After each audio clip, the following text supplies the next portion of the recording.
Donc, pour une compagnie comme Rubberband, le développement des publics est super important parce que c'est avec le public qui peut continuer à avoir de la demande pour nos spectacles vers les diffuseurs. Nous, c'est certain qu'on vend des spectacles aux diffuseurs. Donc, si le diffuseur achète mon spectacle et qu'il n'y a personne dans la salle, ça m'aide pas beaucoup. Donc, des projets comme celui qu'on fait avec le Lab DSR, avec Danse, avec Sherbrooke, c'est très important parce que ça nous permet d'aller mieux comprendre le spectateur puis de voir à ce moment-là, est-ce que Rubberband, c'est la bonne compagnie pour lui ou est-ce que c'est pas une autre compagnie du milieu culturel québécois qui serait mieux pour lui?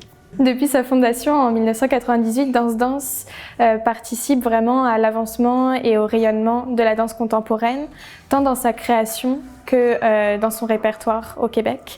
On propose à notre public divers types d'abonnements qui correspondent vraiment aux besoins spécifiques de tout un panel de spectateurs. On essaie d'accompagner vraiment le spectateur dans son expérience globale en danse contemporaine. Et à travers aussi autour des spectacles, on propose des ateliers de danse tout public et des rencontres avec les artistes après les spectacles pour justement créer un lien plus personnalisé avec les spectateurs.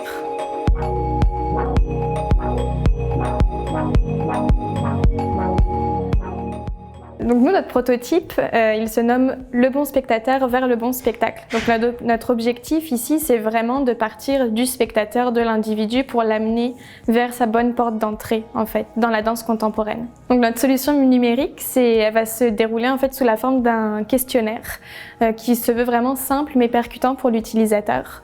Donc pour lui faciliter en fait son choix de spectacle et le faire après évoluer dans son parcours du spectateur. Donc ça va vraiment être des questions basées sur ses préférences en termes d'événements culturels, sur des aspects plus psychologiques pour justement l'emmener dans l'univers de la danse contemporaine. Il ne faut pas oublier le but du questionnaire qui est d'aller chercher un public qui va déjà voir des spectacles culturels, mais là on veut l'amener plus spécifiquement vers la danse et on veut que la première fois qu'ils viennent voir de la danse, ce soit un coup de cœur. Alors pour faire ça, oui, on doit des fois réduire la subjectivité d'un spectacle, mais c'est pour qu'à la fin de la journée, le spectateur sorte du spectacle et ait adoré son expérience puis veuille en voir d'autres.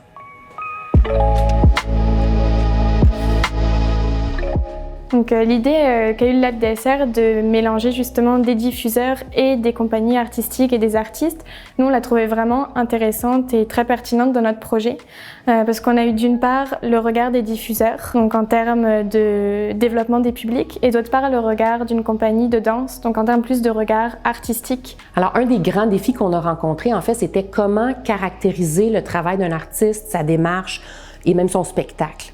Donc, c'est important, je pense, qu'il y ait un représentant d'une compagnie de création pour être en mesure de guider le diffuseur qui, lui, va penser au spectacle à travers d'autres mots, à travers d'autres expressions. Je crois que c'est important d'avoir le point de vue d'un artiste là pour garder le focus sur qu'est-ce que l'artiste veut avec son spectacle. Parce que oui, il peut être perçu d'une façon par un diffuseur, mais l'artiste, lui, il y a un message à passer, il y a une démarche qu'il utilise. C'est très, très important d'être fidèle à cet esprit-là. Nous, notre idée derrière ce projet, c'est vraiment d'amener notre plateforme, notre questionnaire numérique vers d'autres diffuseurs en danse contemporaine et dans d'autres secteurs culturels pour que ça devienne vraiment une référence pour le public culturel en fait, dans ses choix.